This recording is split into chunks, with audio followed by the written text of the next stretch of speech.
Da budem iskren, malo se čudno osjećam zato što igram protiv Crvene zvezde, ali vidjet ćemo sve sutra kako će ići na utakmicu. Ništa, bilo je igrati utakmicu protiv ekipe tvog Žaleta je malo teško i pogotovo ovakvu atmosferu što će biti sutra na utakmici.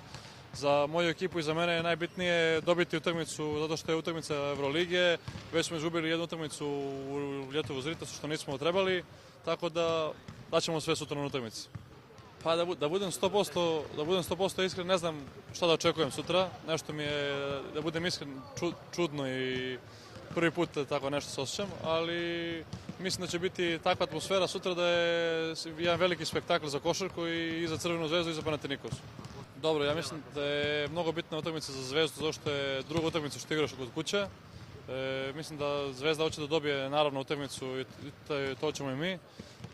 Biće teško, sigurno će biti teško. Pionir je manja hala i od Beogradske arene, tako da će atmosfera uticati mnogo više nego što je u drugoj hali. Pa dobro, ovo je valjda sada treća utakmica Evrolige što igram za Panathinaikos i dalje je početak. Ne znam još, trenira se dobro, veliki klub, velika ekipa, tako da polako ja mislim da će biti sve i bolje.